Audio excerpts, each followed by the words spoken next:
अरे बच्चों, मैथ के इस क्लास में आज 10th क्लास के चैप्टर 4 में आपका स्वागत है। आज आप द्विघात समीकरण के बारे में पढ़ेंगे। द्विघात समीकरण क्या है और इसका हल हम कैसे प्राप्त करते हैं। इसे जानने के पहले आप एक दो बातों के बारे में जानें। सबसे पहला, समीकरण वैसी बात जिसमें बराबर का चिन्ह हो उसे समीकरण कहते हैं। जैसे 2x जोड़ 3 बराबर 0। देखो, 2x जोड़ 3 बराबर 0 में बराबर का चिन्ह है तो यह समीकरण हुआ। इसी तरह यदि कहीं लिखा हो ax प्लस b बराबर 0 तो आप इस बराबर के चिन्ह को देखकर कह सकते हैं कि यह समीकरण है। इसी तरह यदि x square plus 2x plus 3 बराबर 0, इसमें भी बराबर का चिन्ह है तो यह भी समीकरण है। अतः समीकरण की पहचान क्या है? तो यह बराबर का चिन्ह ही समीकरण की पहचान है। जब ही आप इस बराबर के चिन्ह को देखें तो कहें कि यह समीकरण है। बराबर के चिन्ह को हम लोग अंग्रेजी में इक्वालिटी ऑफ साइन कहते हैं। इस इक्वालिटी शब्द से इक्वेशन बना है, अतः यह समीकरण का इक्वेशन नाम इक्वालिटी के वजह से ही पड़ा है। अब हम लोग मूल के बारे में जानें। मूल को अंग्रेजी में रूट कहते हैं। जैसे आपके पास एक समीकरण है x प्लस 3 बराबर 0, इसमें यह बराबर का चिन्ह है तो आप कहेंगे कि यह एक समीकरण है। x का वह मान जिसे बराबर के चिन्ह के बाएं वाले भाग में रखने पर यदि शून्य प्राप्त होता है तो x के उस मान को इस समीकरण का मूल कहते हैं। जरा आप बताइए तो x का वह कौन सा मान है जिसके लिए x प्लस 3 का मान शून्य हो? तो आपको प्राप्त होगा x बराबर -3 रखने पर x प्लस 3 बराबर 0 होगा। जरा इसे इस तरह से देखिए, x प्लस 3, x के जगह -3 रख दे आप प्लस 3 तो कितना प्राप्त हुआ? 0। यह दाएं भाग के बराबर है, इसलिए x प्लस 3 इक्वल टू 0 का एक मूल्य x बराबर -3 हुआ।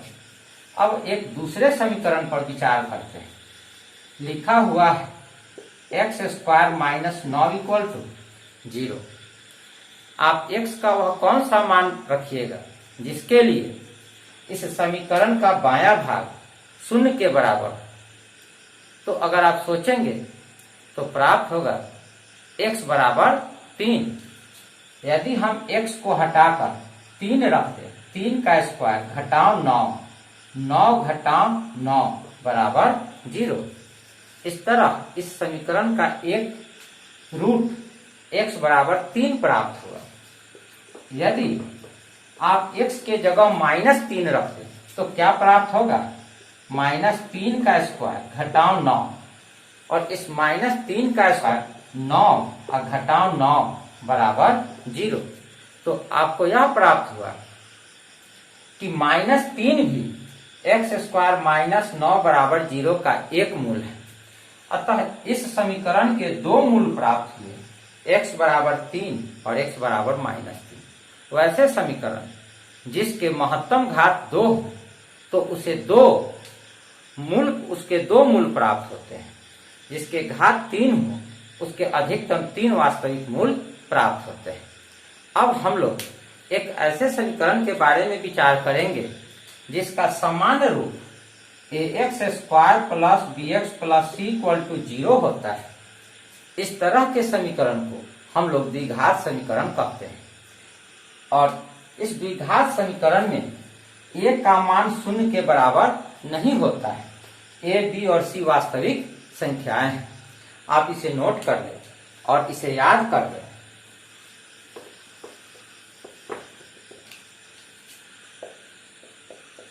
द्विघात समीकरण ax square plus bx plus c equal to 0 के रूप की समीकरण को द्विघात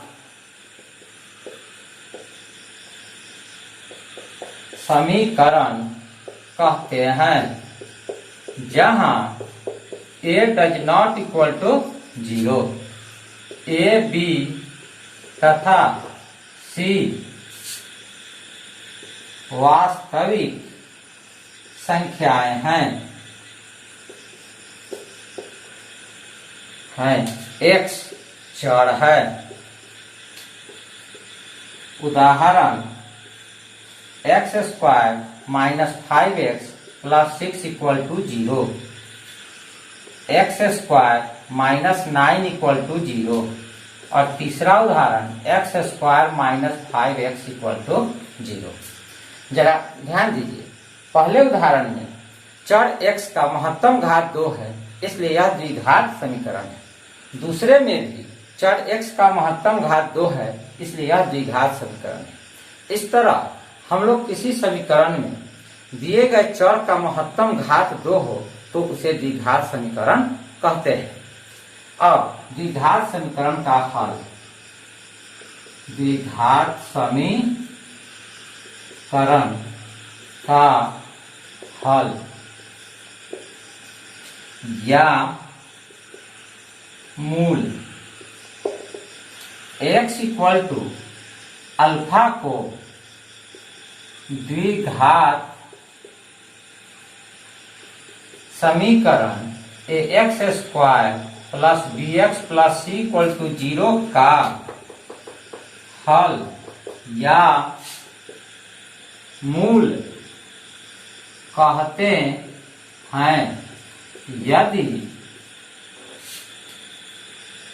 a alpha square plus b alpha plus c equal to 0 हो, अर्थात x के स्थान पर अल्फा रख देने पर बायां पक्ष दाएं पक्ष के बराबर हो जाए तो x के इस मान अल्फा को द्विघात समीकरण का हल या मूल कहते हैं। अब आपको जब भी द्विघात समीकरण का हल ज्ञात करना होगा तो आप x के उस मान को ज्ञात कीजिएगा जिसे समीकरण में रखने पर समीकरण का बायां और दायां पक्ष दोनों आपस में बराबर होता है, अर्थात समीकरण संतुष्ट हो जाता है। अब द्विघात समीकरण के मूल ज्ञात करने का सूत्र,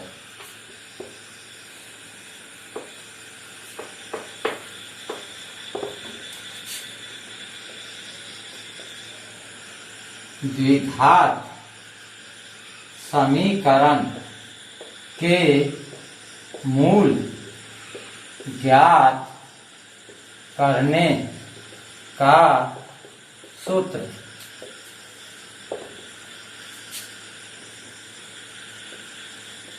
द्विघात समीकरण ax square bx plus c equal to 0 दोनों तरफ 4a से गुना करने पर 4a square x square plus 4abx plus 4ac equal to, अगर दाहिने तरफ 0 में 4a से गुना करेंगे तो 0 ही प्राप्त होगा। अब इसे हम लोग वर्ग रूप में लाते हैं, 2ax का whole square plus 2 into 2ax into b plus पहला पद को हम लोग 2ax के होल स्क्वायर के रूप में लिखे तो यह 4a स्क्वायर x स्क्वायर ही लिखा गया है। 2 इंटू 2ax b लिखे तो यह 2 इंटू 2 4abx हुआ। फिर यहाँ पर 4ac हम इसमें प्लस b स्क्वायर जोड़ लेते हैं और माइनस b स्क्वायर घटा देते हैं, तो यह ऊपर वाला समीकरण और यह नीचे वाला समीकरण दोनों एक ही होगा, क्योंकि b स्क्वायर आपस में कैंसिल होकर समाप्त हो जाएगा। अब हम लोग इसे सूत्र a square plus 2ab plus b square बराबर a प्लस b के होल स्क्वायर के रूप में लिख लेते हैं। तो हमें क्या प्राप्त होगा, 2ax a के स्थान पर प्राप्त होगा, b के स्थान पर b प्राप्त होगा, प्लस दे देंगे होल स्क्वायर। इस तरह यह पहला पद, दूसरा पद और एक यह बी स्क्वायर तीसरा पद, तीन पद मिलकर 2ax प्लस बी का होल स्क्वायर हुआ। अब बच गए एक माइनस बी स्क्वायर और प्लस 4ac इक्वल टू में 0। अब आप बी स्क्वायर माइनस 4ac को बराबर के दाहिने ले जाइए, आपको प्राप्त होगा plus b square minus 4ac by 2ax plus b का होल स्क्वायर। अब हम लोग इस स्क्वायर को हटाते हैं तो दाहिने तरफ root under b square minus 4ac प्राप्त होगा। फिर स्क्वायर हटाते समय यहाँ दो चिन्ह प्राप्त होगा, प्लस और माइनस। बाएं तरफ बचेगा 2ax प्लस बी। 2ax बराबर minus b plus root under b square minus 4ac। 2ax बराबर minus b plus root under b square minus 4ac और x बराबर प्राप्त होगा minus b plus minus root under b square minus 4ac by 2a। यह द्विघात समीकरण को हल करने का एक सूत्र प्राप्त हुआ। इस सूत्र की सहायता से हम हर सभी प्रकार के द्विघात समीकरणों को हल कर सकते हैं। यदि हम इस सूत्र में बी स्क्वायर माइनस 4ac को d लिख दें तो हमें इस तरह का समीकरण प्राप्त होगा। यदि बी स्क्वायर माइनस 4ac बराबर d तो x बराबर minus b plus minus root under d by 2a। d बराबर 4ac को विवेचक या विविक्त कर कहते हैं। अब हम लोग इस समीकरण के सहायता से कुछ प्रश्नों को हल करेंगे। प्रश्न को देखें। X square minus 3x minus 10 equal to 0 के मूल ज्ञात करें। हल। द्विघात समीकरण x square minus 3x minus 10 equal to 0। इस समीकरण की तुलना ax square plus bx plus c equal to 0 से करने पर आप द्विघात समीकरण के मूल रूप ax square bx plus c equal to 0 से x square minus 3x minus 10 equal to 0 की तुलना करें तो आप पाएंगे कि x स्क्वायर के पहले यहाँ a लिखा हुआ है, अर्थात x स्क्वायर का गुणांक a है और दिए गए समीकरण में x स्क्वायर का गुणांक 1 है, इसलिए a बराबर 1 अर्थात 1 हुआ।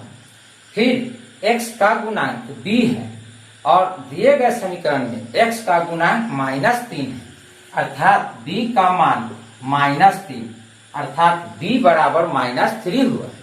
अचर पद c है और दिए गए समीकरण में अचर पद -10 है, इसलिए c बराबर -10 अर्थात c बराबर -10। इस तरह से आपने a, b और c को पहचान लिया। अब सबसे पहले आप विवेचक d equal to b square minus 4ac ज्ञात करें। b के स्थान पर b का मान -3 रख दें और इसे छोटा कोष्ठ में घेर कर स्क्वायर दें। यदि आप -3 का स्क्वायर लिखते हैं तो यह -9 प्राप्त होता है। अगर यहीं घेर कर -3 का स्क्वायर लिखते हैं तो यह +9 प्राप्त होता है। यदि आप बिना घेरे लिखेंगे यहाँ पर तो वह गलत हो जाएगा।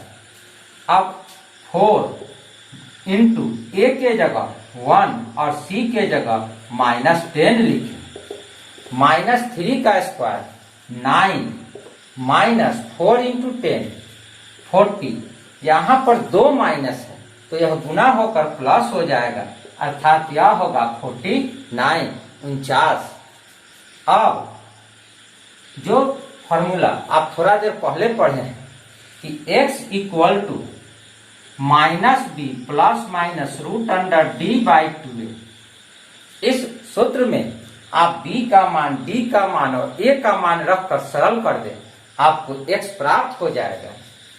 आप b के स्थान पर फिर घेर करके -3 लिखें प्लस माइनस 49 अर्थात -3 plus minus root under 49 by 2 into a के स्थान पर 1 लिखें। यह प्राप्त होगा 3 प्लस माइनस 7 बाई 2। अब यहां पर दो चिन्ह है, एक प्लस है और एक माइनस है। पहली बात, अगर आप प्लस का चिन्ह लेते हैं तो 3 प्लस 7 बाई 2 10 बाई 2 से 10 को कटा दीजिए, या 5 मरतबे कटेगा अर्थात x बराबर 5।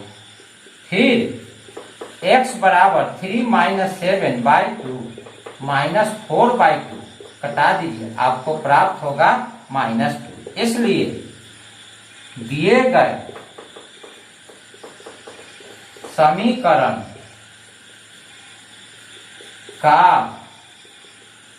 मूल x बराबर 5, x बराबर -2। अब जरा आप ध्यान दीजिए, यह दो मूल प्राप्त हुआ, क्योंकि यह द्विघात समीकरण है, इसके अधिकतम 2 वास्तविक मूल होते हैं। इस वजह से 2 मूल प्राप्त हो गए, x = 5 और x = -2। यदि हम इस समीकरण में x के जगह 5 रखें तो और बायां पक्ष को ज्ञात करें तो हमें 0 के बराबर प्राप्त होगा। अब आप एक दूसरा क्वेश्चन देखिए, 2x² प्लस 7x प्लस 5√2 = 0 के हल प्राप्त करें। हल प्राप्त करें या मूल प्राप्त करें, दोनों एक ही प्रकार का क्वेश्चन है। अब आप इसे हल करें। हल द्विघात समीकरण √2x² प्लस 7x प्लस 5√2 = 0। इस समीकरण की तुलना ax² plus bx plus c = 0 से करने पर देखिए x² का गुणांक a है और दिए गए समीकरण में x² का गुणांक √2 है, तो a का मान √2 हुआ। फिर इस x का गुणांक b है, दिए गए समीकरण में x का गुणांक 7 है, तो हमें b = 7 प्राप्त हुआ। और अचर पद c है और दिए गए समीकरण में अचर पद 5√2 है, इसलिए c का मान 5√2 प्राप्त हुआ। अब विवेचक d बराबर b² माइनस 4ac, b के जगह b का मान 7 रख दीजिए, फिर a के जगह a का मान √2 रखिए और c के जगह 5√2 रख दीजिए।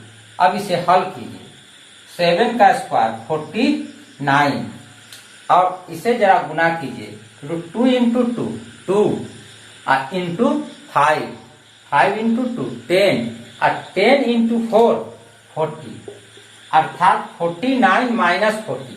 आप घटा दीजिए, 9 प्राप्त होगा। अब द्विघात समीकरण को हल करने वाला सूत्र आप लिख लीजिए। अब हल x बराबर -b plus minus √d by 2a। इस सूत्र में a, b और d का मान रखकर सरल कर दीजिए, आपको x का मान प्राप्त होगा। b के स्थान पर रख देंगे b का मान -7, d के स्थान पर d का मान 9 और a के स्थान पर √2 रखेंगे। अब हमें प्राप्त होगा x बराबर 7 प्लस माइनस √9 = 3 बाई 2√2। इसलिए पहला x -7 -3 बाई 2√2 -10 बाई 2√2, 2 से 10 को कटा दीजिए, -5 बाई √2 तथा x का दूसरा मान -7 + 3/2√2 -4/2√2।